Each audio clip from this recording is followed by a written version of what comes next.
All right, hello to everybody. We are back. So, guys, today we got a very interesting one. So, Group B, when rallying got too fast. We got another rallying video, ladies and gentlemen. So, the official, of course, this video, the link will be down in the description. So, guys, first time you're going to be looking at this, let's not waste time and let's hop right in. The Audi Quattro, Lancia 037 and the Peugeot 205 T16, some of the most iconic names in rallying. Cars that pushed the limits of what was possible in a way that we haven't seen since. It was called Group B and is still held as the golden era of rallying. Okay. Group B was a class where manufacturers were allowed to go all out with almost unlimited power, crazy aerodynamics and new exotic materials. It brought about new technologies like four-wheel drive, semi-automatic gearboxes and clever turbocharging systems. However, it was only for the bravest of drivers. The hugely powerful cars needed a lot of manhandling to thread them through the tight, twisty stages, away from huge drops and dodging a sea of spectators. But how did this come about, and what can we learn from the crazy cars that won in the Group B era? Guys, I just love looking at rally videos. Like, I don't know, just me, like, it's just the adrenaline you get when just watching. This come about, and what can we learn from the crazy cars that won in the Group B era?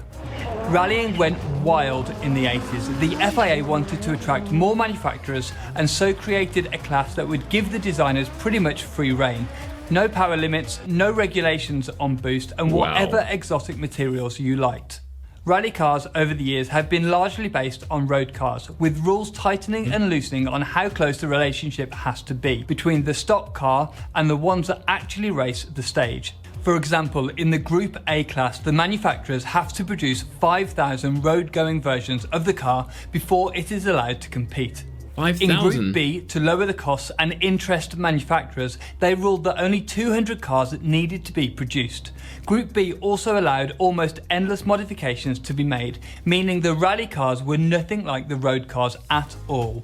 This approach really worked, attracting many manufacturers to Group B, names like Lancia, Porsche, Peugeot, Audi, Toyota, Ford, as well as so many more. Lancia took the Drivers' Championship in the first year of Group B with the 037. It was the last rear-wheel drive car to win in the WRC. It was incredibly light, using fiberglass and Kevlar for the body, and was powered by a mid-mounted 250 horsepower engine. It has much larger wings than many cars of the time, with a huge rear spoiler to stabilize the car at high speeds. Oh my, guys, I'm gonna be honest, and I've never heard of Group B before. Yeah, you can laugh at me, I can take it, you know, you guys are very creative in the comments. But yeah, it's very interesting to know all this here. So there's like nothing holding them back. I'm not sure, I don't know, so I can't compare this to today, how things are, but hopefully they'll get into how things are, like, you know, recent. This video is not too old, but just gotta say, hey, hopefully, you know, they give us information for like a modern. Larger wings than many cars of the time, with a huge rear spoiler to stabilize the car at high speeds. It was supercharged to avoid turbo lag, and it was incredibly quick on the tarmac stages. However, it wasn't quite as quick on loose surfaces. So in stepped Audi with the Quattro, one of the most innovative rally cars of all time, a true game changer. It had an inline-5 engine with a very clever turbocharging system that produced over 450 brake horsepower. It had a small valve that kept the turbo spooled even when off throttle, meaning there was very little turbo lag, making the car quick out of the tight turns. The Audi also had a very aggressive aero kit with a huge spoiler at the front of the car and an even bigger wing on the back. This was one of the first sophisticated uses of aerodynamics in rallying. Drivers said it made the car extremely stable at high speed. The insane power was put through a clever semi-automatic gearbox and drove all four wheels. It was the first car to use a four-wheel drive system effectively. Before this, many manufacturers stuck to rear-wheel drive as they thought the additional weight would outweigh any time gains from the extra traction. Wow, guys, I'm sorry, I'm trying to do so many things at once, and just like, I have to admire the driving, you know, the driving of the drivers. I have to say, you know, the way they take the turns so smooth. I don't know, it's just it amazes me, and being in a car that is so freaking powerful, it's it's like really terrifying. You know, like anything can go wrong, but big, you know, salute to these guys. The Audi was very heavy, and the four-wheel drive system meant the weight was higher up than you would like in a rally car normally, but despite the compromised dynamics, it worked. The Audi had more power than the rest of the field, but could also use it more effectively, deploying more power even on surfaces like gravel, dirt and ice. Audi won its first race with the car and didn't really stop after that. They shaved seconds, if not minutes, off stage times. The Audi four-wheel drive system really changed the game in rallying. But the Audi dominance didn't last long. Peugeot came out with a car that would expose the weaknesses of the Quattro. They used a similar four-wheel drive system but packaged it very differently. Their secret was that they really nailed the car's dynamics. They built the car to look like the road-going 205, a small hatchback. It had a very short wheelbase, which generally makes cars more nimble at low speeds with the trade-off of less stability at high speeds. However, rally stages are often so tight and twisty that this strategy paid off for Peugeot. They also did everything they could to keep the weight central. They fitted a 1.8 litre engine in the middle of the car, although it didn't have the clever anti-lag system that the Audi did. So the drivers used an old trick to keep the turbo spooled up. They left foot braked for the corners while staying on the throttle. This kept the turbo spooled up and gave them immediate power on the exit.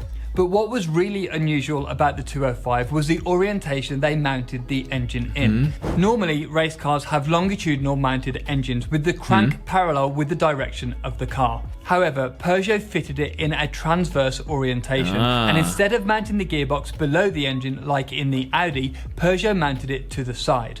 This meant that the majority of the weight in the car was between the two axles and could be mounted lower, making the car much more nimble and responsive in the corners. Low center. That is very smart. I have to say, guys, first of all, I love competition, and you know, competition makes everything better. Like, you know, if one person or one company dominates everything, it's kind of like, you know, But yeah, it's nice that, you know, another company came and, you know, challenged them and are really getting things done. But damn, you have to give it up to, you know, all these guys, you know, make all these this technology. It's really nice to see that. Absolutely. Of gravity means the car doesn't roll too much, and if it's in the center of the chassis, the car is easier to rotate in the corners. The 205's weight distribution wasn't 50-50 though. It placed around 60% of the weight on the rear wheels. In simple terms, rearward weight distribution promotes oversteer and frontward weight distribution creates more understeer. This rearward bias meant the car was easier to turn in and control through the turns. You can really see this if you watch the Audi through the corners. The Audi was very front heavy and produced a lot of understeer.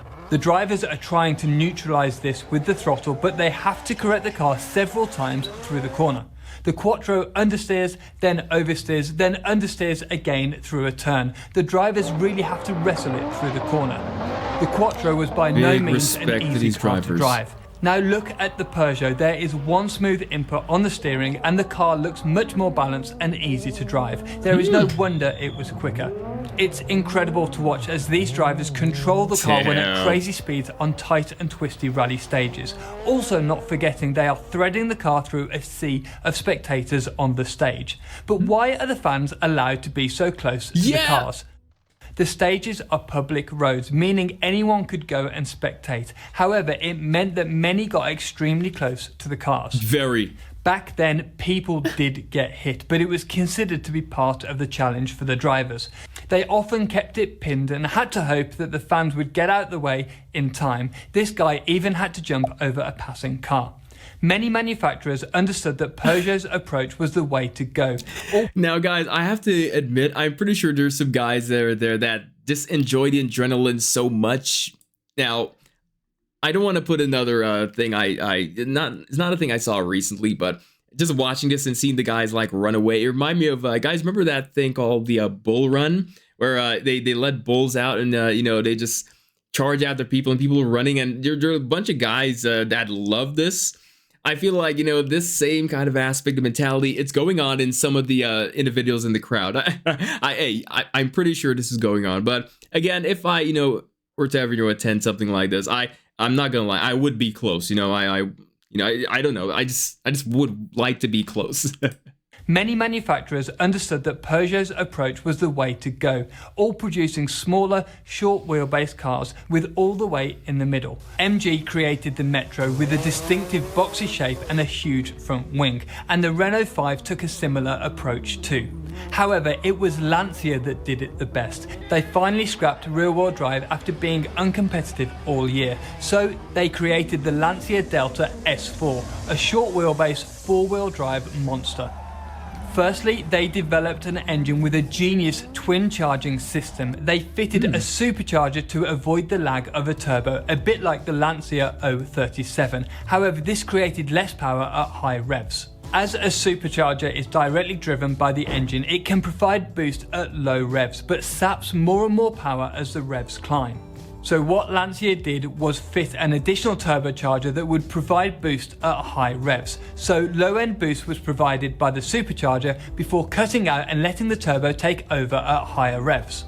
This meant the Delta S4 was amazingly powerful and had the grip to put it down onto the stage. It took many wins before eventually bringing the Group B era to a close. This era of rallying was amazing to watch. Incredibly fast cars and amazing drivers all pushing to the limits of what's possible. There were different winners every year and cars that looked remarkably different with incredible engineering.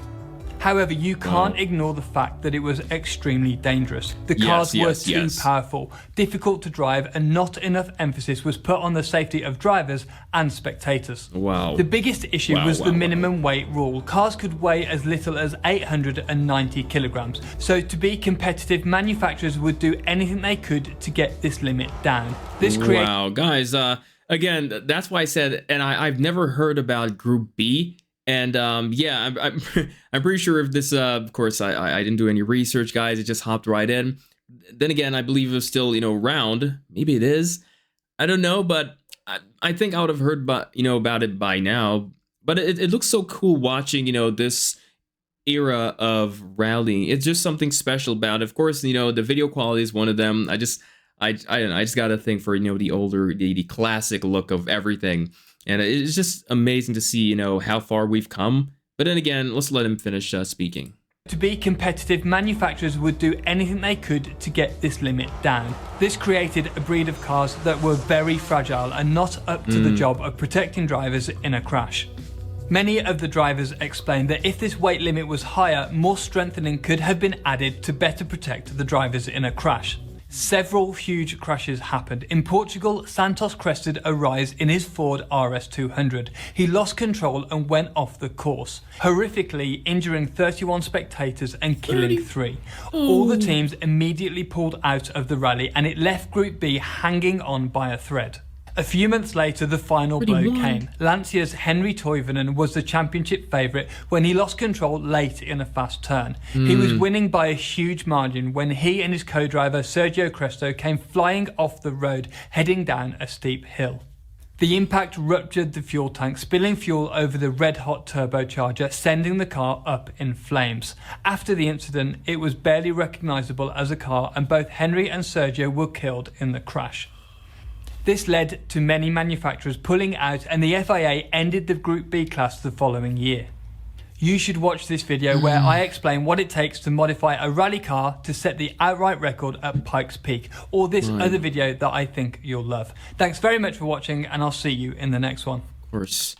I didn't want to hear the last part. The last part was extremely touching. Rest in peace to these guys. And a part of me felt like it had to do something with the death of people or someone important to for them to make that decision. Oh my goodness, ladies and gentlemen. But I have to say this was a very well put together video. Again, I never knew that this Group B thing. Of course, but I will be lying if I tell you I've never seen classic clips, because I thought since this was classic clips of rallying, it would lead up to till today. But yeah, again, the cars have this kind of iconic look that you see once, you never forget. And I'm not your biggest rallying fan. If it's it's playing and stuff, I will stick around and watch it, and it's just the adrenaline. But yeah, I've never looked at like recent videos of a car that you know, will stick to me like, say, wow, like, yeah, I really like this one. I don't think in recent, no, but just looking at these cars that were in Group B, they do that for me. But ladies and gentlemen, I want to thank you so much for you guys that stuck around with this. The video, of course, I believe everyone here has seen that already. The official, the link will be down in the description, so please check it out. Please like, comment, subscribe as well, and I will see you guys later. Everyone, have a good day.